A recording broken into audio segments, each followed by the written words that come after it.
Okay, welcome to tutorial 3 SQLite. Take a step back here for a moment.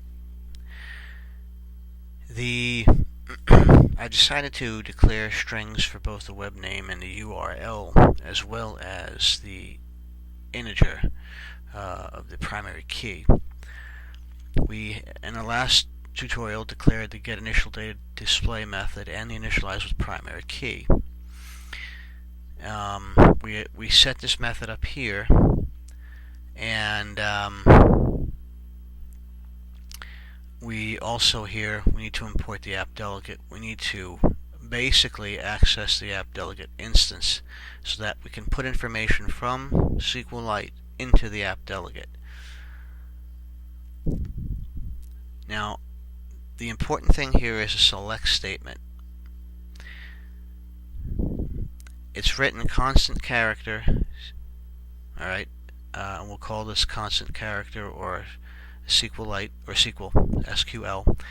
We start it with the word select. It's a very basic keyword, select, and it means to get basically these three fields. We call them field WID, field WS name, and field URL. From is the next important word in the statement, and the table name. This is the most basic type of statement for structured query language, or SQL, that you will use in SQLite. There are other ones like delete, insert, and there are other cases where, notice too, you see this UTF-8 string variable. When we talk to SQLite, we talk in C-based strings, which are UTF-8 strings. If we go to an instance here, this string is an Xcode string. Now, I've also written a SQL or structured query language or select statement here for this particular class, but it's written as an Xcode string, and then I append and I add things to it because I have to modify the SQL. We call the SQL, and then I create the UTF-8 string from that. In our case, we don't need to make any modifications. We can go right to it. So again, the code here is constant character, SQL, and then the select statement. Also notice up here we created a static variable, a SQLite variable called database, and we set it equal to nil. All of these types of variables, anything declared up here, has to be set to nil, so it's fresh for us to add information to. And you see here we also create a select statement here as well. So when this line comes in here, which is our prepare statement, we can use those variables. We're going to back it up for a second here. This if statement says, look, if I can open my database path, and the database has to be UTF-8 string, if I can open it and using the database variable, and it's okay, then run this SQL code, this structured query language, to access information in SQLite.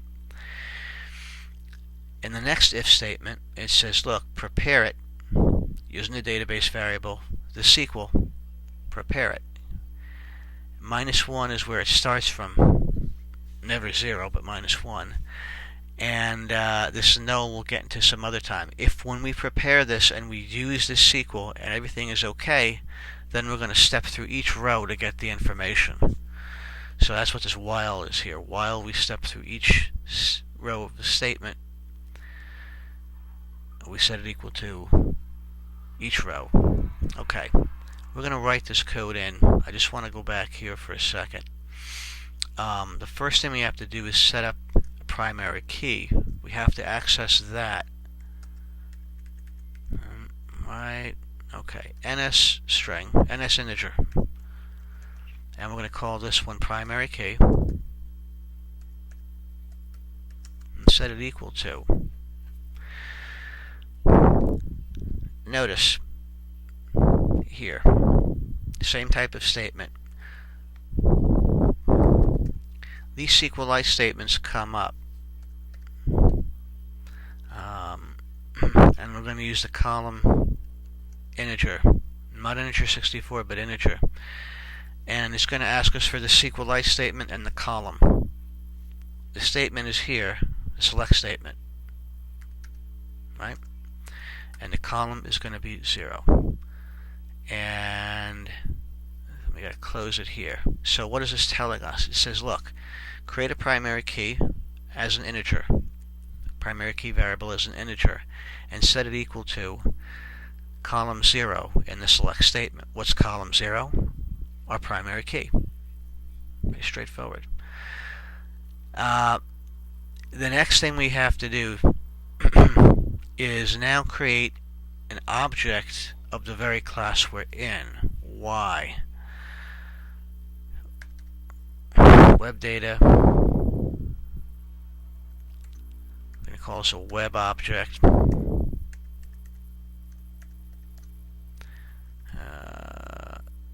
Equals. I'm just going to go back here for a moment. Same thing, right? We're right here. And again, we have to declare the web data class, allocate it, and then initialize it with the primary key. And the primary key, of course, will be our primary key. And close it. Alright. We are getting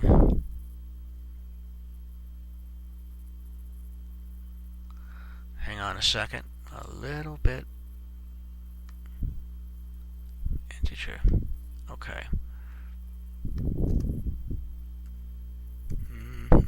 This statement is kind of giving us a little bit of an error here. Let me see what we're getting from it. Whoops. Incompatible integer. Hang on. Sometimes you just type one thing off here. Primary key, SQLite column integer, select statement 0.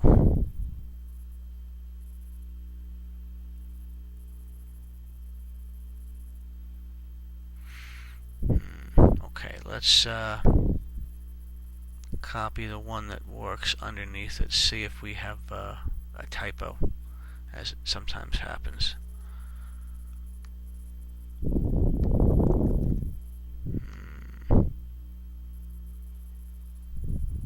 Oh, yeah, I'm sorry. That's where it is. Integer doesn't have to have the asterisk in front of it. I'm thinking it's a string. My mistake. Okay. You only have the asterisk here if it's a string. Integers don't have them. That's why it's giving me an incompatible type. The integer needs no asterisk. Okay.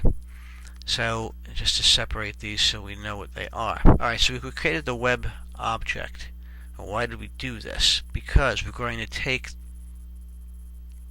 the information in the web object, and in this case the web name, and we're going to set that equal to, and it's very similar to what you see here. Alright.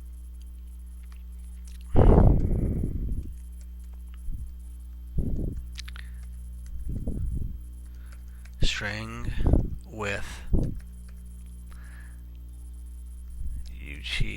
string with, here it is. Alright. We have to communicate with SQLite with UTF-8. So what we're saying is take the string but make it a UTF-8. In other words, this line is saying take the string web name variable and set it equal to NS string, a string with UTF-8 string, and that's going to be none other than the character, right, SQLite column text.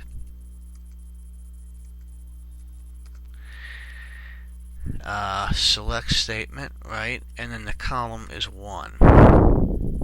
We'll explain this fully in a minute. Okay.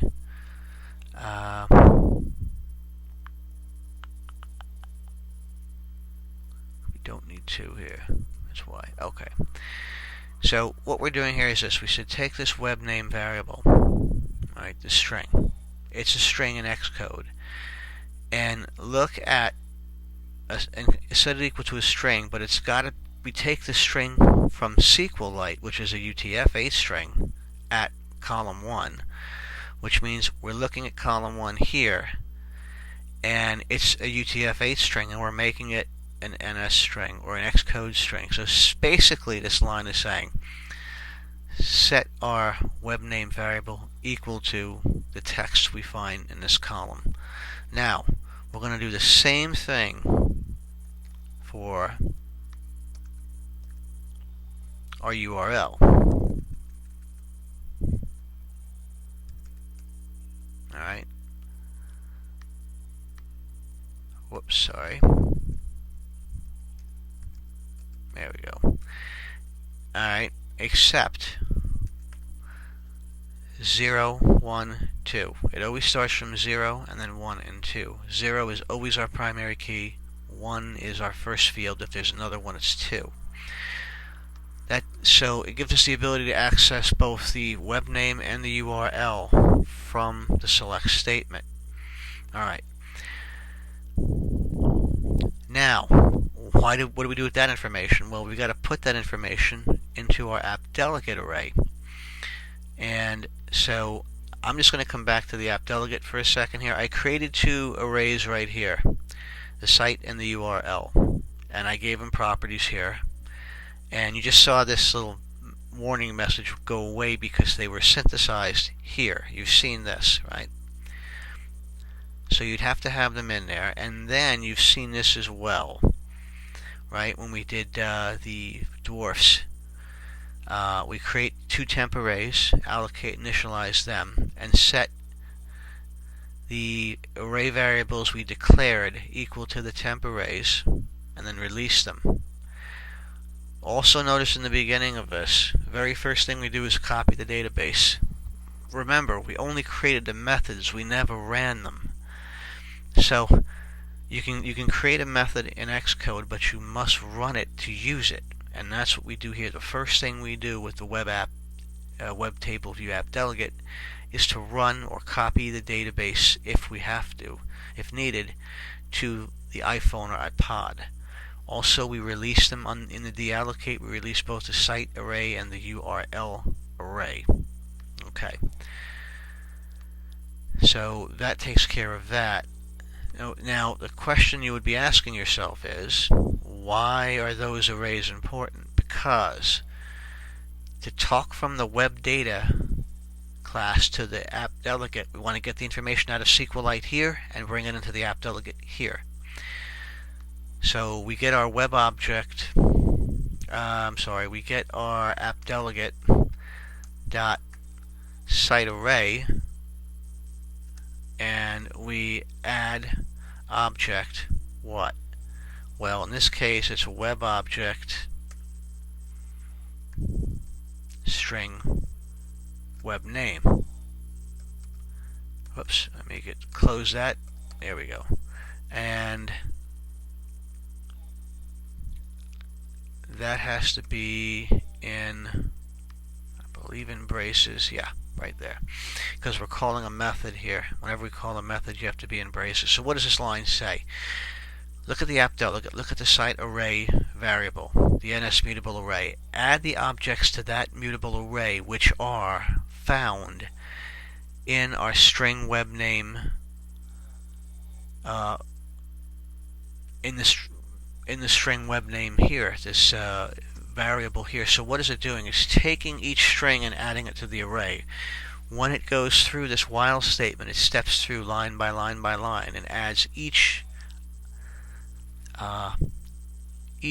object to the array until it completes it. And the final one here is the URL. It's the same thing, add object,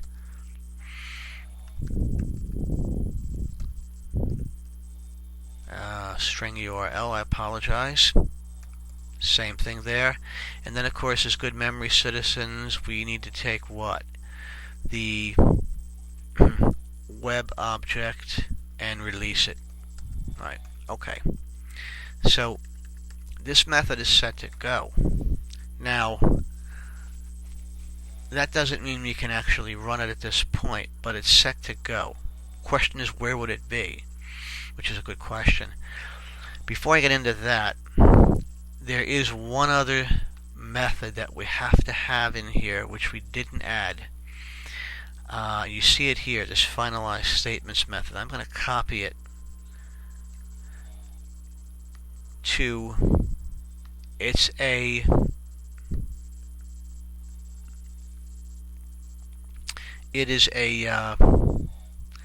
notice I have some other statements in there we don't need.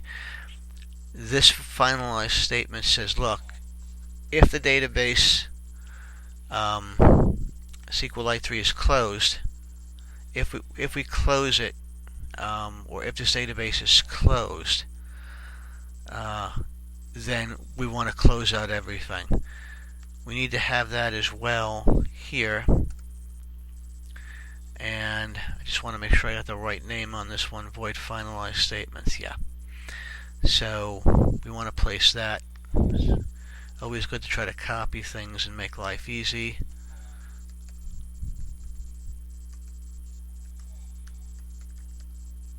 And, oops, sorry. Alright. Void finalize statements. Whoops, I'm sorry. It's going to give us an issue with that. Okay.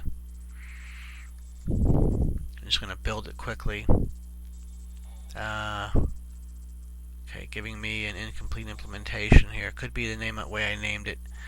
Let me see what it says here.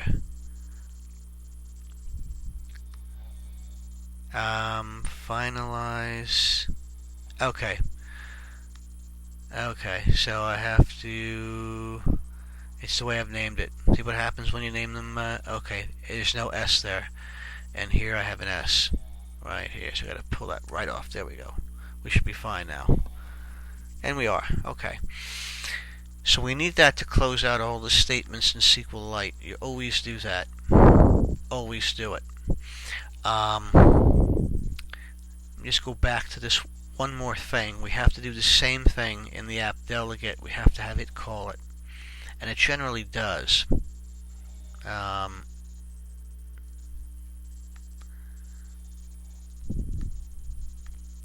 Why? Well, let me just see that it does here. Or do we need it?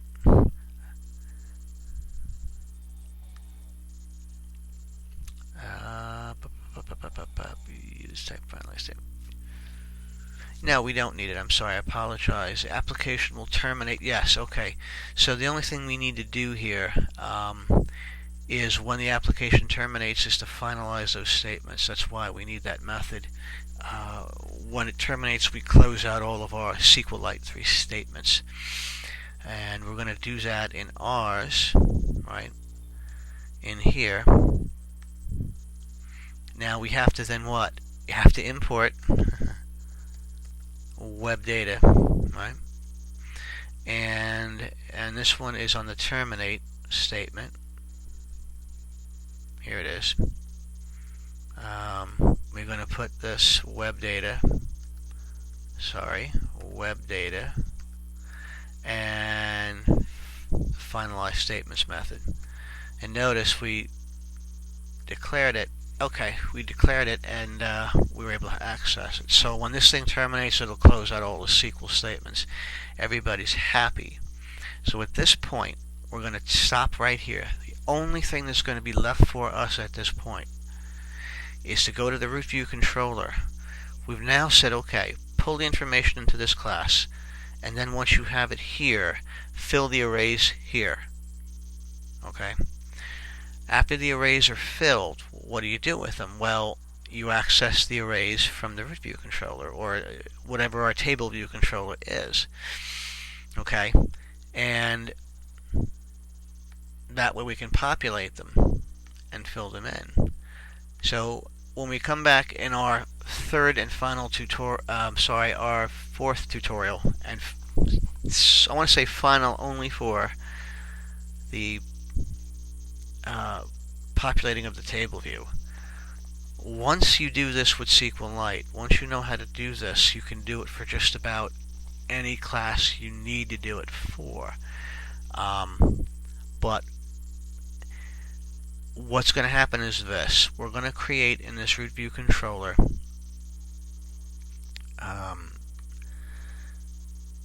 we're going to access the app delegate. We're going to access the arrays we created. We're going to return the count of course, it doesn't matter which one. They're both going to be the same length, probably the websites. We're going to take these cells here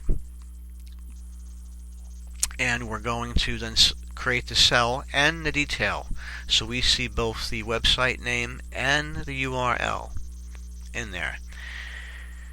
And then once we see them loaded in the did select row at index path, that's when we're going to load our web, or we're going to take the text in there and make it a URL and load it. Alright, so when I see you next time, we will finish this section up. We'll finish the give us the ability to list our websites and URLs in a table view, and when we click it, we should be able to go to that site. Alright, take care.